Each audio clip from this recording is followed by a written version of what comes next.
توفیق سے آج ہم نے سورہ آل عمران سے آیت نمبر 137 اور 138 کی تلاوت کی ہے۔ دعا ہے اللہ رب العالمین ہمیں ان آیات کا معنی مفہوم سمجھ کر عمل کی توفیق عطا فرمائے۔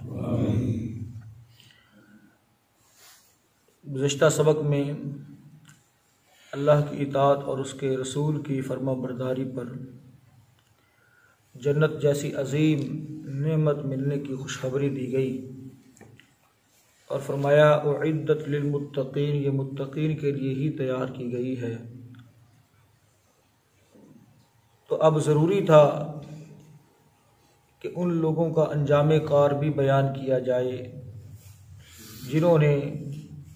جن پر تمام حجتیں اللہ تعالیٰ کی طرف سے قائم ہوئی، لیکن پھر بھی انہوں نے اپنی حالت کو نہ بدلا اور جوں کہ توں رہے، بالآخر ان کا نام و نشان ہی دنیا سے مٹ گیا۔ ان آیات کا تعلق تذکیر بایام اللہ کے ساتھ ہے۔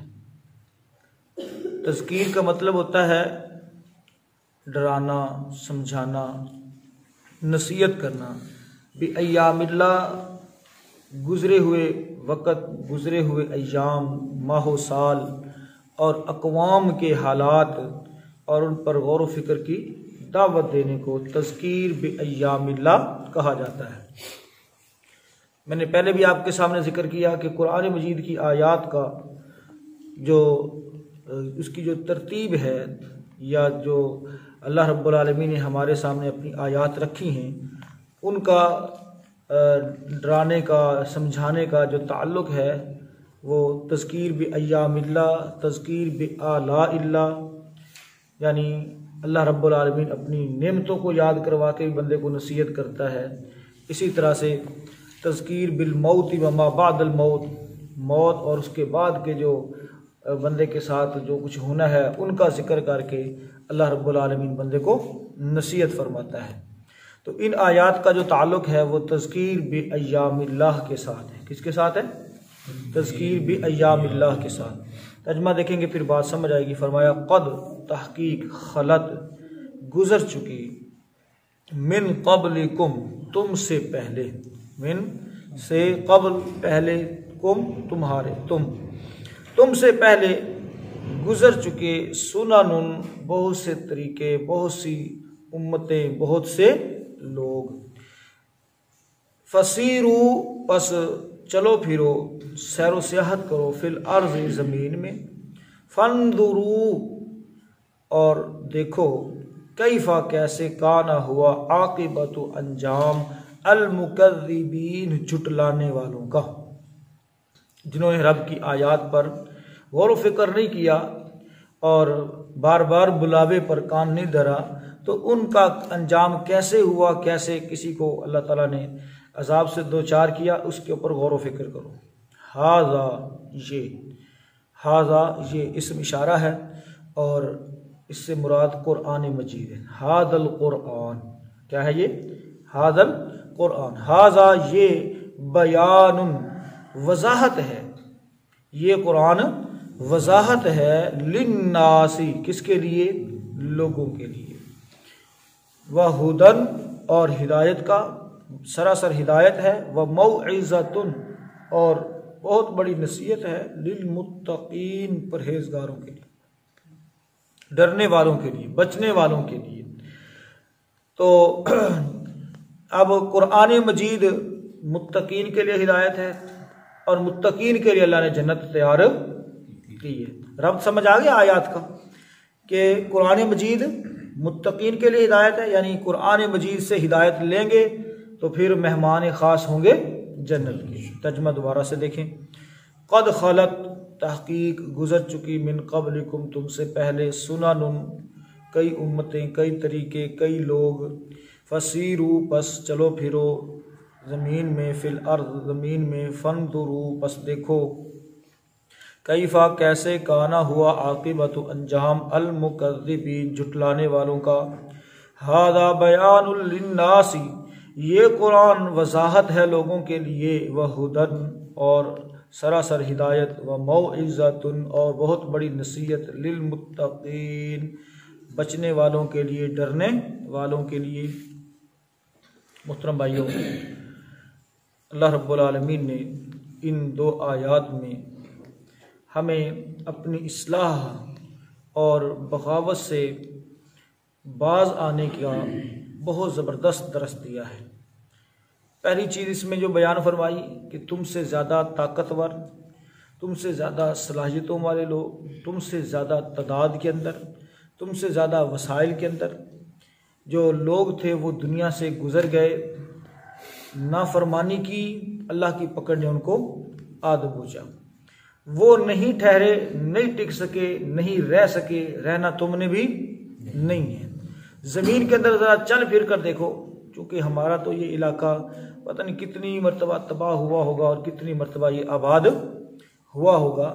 البتہ آج بھی آپ مصر کو دیکھ لیں، اسی طرح سے حجاز کے کئی علاقوں کے اندر دیکھ لیں کہ جہاں پر عاد، ثمود اور دیگر اقوام کے رہنے کے نشانات ابھی بھی باقی ہیں، اور ان کے رہن سہن کے طور طریقے، اور اسی طرح سے جو ہے کئی قدیم جسے آثار قدیمہ کہا جاتا ہے، بہت ساری جگہوں پر دریافت ہوئے ہیں۔ یہ وادی سندھ اور اس طرح سے یہ منجودڑوں کا علاقہ اور دیگر بہت سارے علاقے، یہ سارے کے سارے ایسے ہیں جو ہمیں دعوت فکر دیتے ہیں کہ بڑی بڑی تہذیبیں اور بڑی بڑی اقوام جو ہے جنہوں نے 400 سال یا 4,000 سال، اور دور نہ جائیں تو بنی اسرائیل کو ہی دیکھ لیں کہ 4,000 سال تک ان کے اندر نبوت اور رسالت کا سلسلہ ان کے اندر رہا، لیکن جب بغاوت انہوں نے پکڑی، اختیار کی، تو اللہ رب العالمین نے ان سب کا نام و نشانی دنیا سے مٹا دیا۔ تو محترم بھائیو، یہ ہمارے لیے ایک بہت بڑا سبق ہے۔ اس میں اللہ رب العالمین نے دعوت دی ہے فسیروا فی الارض۔ تو گویا جب ہم سیر و سیاحت کر رہے ہوتے ہیں تو صرف سیر و سیاحت جسمانی اعتبار سے ہی نہیں کرنی چاہیے، بلکہ روحانی اعتبار سے بھی کرنی چاہیے۔ بندہ سفر کے اندر بھی بہت کچھ سیکھ سکتا ہے اور سبق حاصل کر سکتا ہے۔ فطرت کے بہت سارے مناظر انسان کو جھنجھوڑ رہے ہوتے ہیں، سمجھا رہے ہوتے ہیں، اپنی طرف متوجہ کر رہے ہوتے ہیں۔ فرمایا کیف کان عاقبۃ المکذبین، مکذبین کا مطلب ہے جھٹلانے والے، یعنی انہوں نے واضح طور پر تو کسی قوم نے بھی نہیں جھٹلایا، جھٹلاتے ہیں عمل کے ساتھ۔ کس کے ساتھ؟ عمل کے ساتھ۔ تو مکذبین مراد یہاں پر یہ نہیں ہے کہ وہ جب ان کے پاس آیات آتی یا اللہ کا پیغام آتا اور وہ کہتے نہیں یہ ہے ہی جھوٹ، ہم اس کو مانتے نہیں ہیں، بلکہ وہ بعض اوقات کہتے تھے نہیں ٹھیک کہہ رہے ہو، انبیاء کو، مصلحین کو وہ کہتے تھے بالکل ٹھیک کہہ رہے ہو، لیکن جو ہی وہاں سے ہٹتے تھے اپنے عمل کے ساتھ ان سب چیزوں کو کیا کر دیتے تھے؟ جھٹلا دیتے تھے، اپنا عمل ویسا نہیں بناتے تھے۔ تو محترم بھائیو، ہم بھی اگر دیکھیں تو کیا خیال ہے، قرآن کے اوپر ہمارا ایمان سب سے سچی کتاب مانتے کہ نہیں مانتے، لیکن اس کے احکامات پر ہم کتنا عمل پیرا ہیں، یہ میں اور آپ اپنے آپ سے سوال کر سکتے ہیں کہ کیا ہم اس کو سچا مان کر اس کے اوپر عمل کر رہے ہیں، یا پھر ہم جو ہے عملی طور پر بہت پیچھے ہیں اور کمزوری ہے۔ اور عملی طور پر کمزور ہونا، ایک بندہ دیکھیں نا، آپ کے پاس آ جائے، یعنی تھانے سے کوئی بندہ آ جائے اور جناب وہ کہے کہ ہاں جی آپ کے اوپر FIR ہوئی ہے، وہ بندہ کہتا ہے جی نہیں چھڈو پرے، میں تو پورے قانون ماننا ہوں، میں سارے قانون کو مانتا ہوں۔ ہاں جی وہ کہے گا چنگا تو قانون ماننا ہے، بھئی قانون کو بھی مانتا ہے اور ساتھ ساتھ جو ہے وہ اس کی وائلیشن بھی کر رہا ہے، اس کے اوپر خچے بھی اڑا رہا ہے۔ تو محترم بھائیو، اس وقت صورتحال سارے مسلمانوں کی تقریباً اللہ ماشاء اللہ وہ ایسے ہی ہے کہ قرآن کو سچا بھی سمجھتے ہیں لیکن عملی طور پر ہم اس سے بہت پیچھے ہیں۔ اللہ تعالی ہمیں اپنی اصلاح کی توفیق عطا فرمائے۔ فرمایا ھذا بیان للناس، یہ بہت بڑی وضاحت ہے لوگوں کے لیے۔ قرآن مجید کے اندر ہر چیز کھول کھول کر بیان کر دی گئی۔ قرآن مجید کا جو اسلوب ہے وہ میں نے آپ کے سامنے ذکر کر دیا۔ تذکیر بھی ایام اللہ، کسی کو جو ہے اللہ رب العالمین نے اس انداز سے ڈرایا کہ وہ پہلی قوموں کے اوپر غور و فکر کر کے اپنی اصلاح کر لے، کئیوں کو نعمتوں کے ذریعے ڈرایا، کئیوں کو جو ہے اللہ رب العالمین نے موت اور موت کے بعد جو کچھ انسان کے ساتھ ہونے والا ہے اس کے ذریعے ڈرایا۔ یعنی گویا کہ اللہ تعالیٰ نے ہر طرح سے بندے کے اوپر حجت قائم کر دی ہے، اس لیے اس کو بیان کہا گیا ہے۔ تو بیان جو ہے یہ قرآن مجید کا صفاتی نام بھی ہے، بیان قرآن مجید کا صفاتی نام بھی ہے۔ آگے محترم بھائیو، ہدن یہ ہدایت، ٹھیک ہے، اور آپ دیکھ لیں کہ اس کتاب کا جو آغاز ہوتا ہے تو وہ کیا ہے؟ ہدی للمتقین سے ہوتا ہے. کس سے ہوتا ہے؟ ہدی للمتقین سے. الف لام میم ذالک الکتاب لا ریب فیہ ہدی للمتقین. اب ہدایت جو ہے متقین کے لیے ہے، اور متقین کون ہیں؟ جو اس قرآن کو کھولتے ہیں، پڑھتے ہیں اور اس سے ہدایت حاصل کرتے ہیں، وہ متقین ہیں. تو محترم بھائیو، دوسرے لفظوں میں آپ یوں سمجھ لیں کہ سورج جو ہے، آفتاب جو ہے، یہ عالم تاب ہے، یعنی پورے جہان کو روشن کرنے والا ہے. تو اگر ایک بندے کی اپنی آنکھیں ہی نہ ہوں، اس کی بینائی کام نہیں کرتی، تو کیا خیال ہے سورج نکلنے پر اس کو روشنی مل سکتی ہے؟ ساتھ اس کی آنکھیں ہی نہیں ہیں اپنی. تو ایسے ہی متقین کے لیے یہ ہدایت ہے. قرآن مجید کس کے لیے ہدایت ہے؟ متقین کے لیے. جیسے بندے کی اپنی آنکھیں بھی کام کرتی ہوں، سورج بھی نکلا ہوا ہو، تو تب اس کو محسوس ہوگا کہ یہ کیا ہے؟ دن ہے. اور اگر آنکھیں اس کی بند ہیں اور آنکھوں میں بینائی نہیں ہے، سورج نکلا ہوا بھی ہے، تب بھی اس کو اندھیرا ہی نظر آئے گا. تو ایسے ہی محترم بھائیو، قرآن مجید تو ساری جہان کے لیے ہدایت ہے، لیکن ہدایت اس سے وہی حاصل کرے گا جس کی اپنی بینائی بھی کام کرتی ہوگی. لیکن اس وقت صورتحال تمام مسلمانوں کی ایسے ہی ہے جیسے وہ کشکول کے اندر کسی کے ہیرا پڑا ہو اور وہ اس کو نادانی میں کانچ کا ٹکڑا سمجھ کر در در پر بھیک مانگتا پھر رہا ہے. ہم بھی صرف سیم اسی گداگر کی طرح، اسی بھکاری کی طرح کہ ہمارے پاس سارا خزانہ موجود ہے، لیکن ہم پھر بھی در در کی بھیک مانگتے پھر رہے ہیں، اور یہ ہماری نادانی ہے، کم عقلی ہے. اللہ تعالی ہمیں اپنی اصلاح کی توفیق عطا فرمائے. وَمَوْعِظَةٌ لِّلْمُتَّقِينَ، اور بہت بڑی نصیحت ہے. محترم بھائیو، ہمارے موعظۃ، یہ لفظ واعظ اور واعظ مشہور ہیں، اسی سے ہے موعظہ. تو نصیحت قرآن مجید سے ہی نصیحت کی جائے، قرآن مجید کے مطابق ہی جو ہے محترم بھائیو سمجھایا جائے، تو پھر اصلاح ممکن ہے. نصاب تعلیم، یہاں پر دوسرے لفظوں میں اللہ تعالیٰ نے بہت شارٹ الفاظ کے اندر نصاب تعلیم بتلا دیا کہ تمہارے لیے نصاب تعلیم قرآن مجید ہے. نصاب تعلیم کیا ہے؟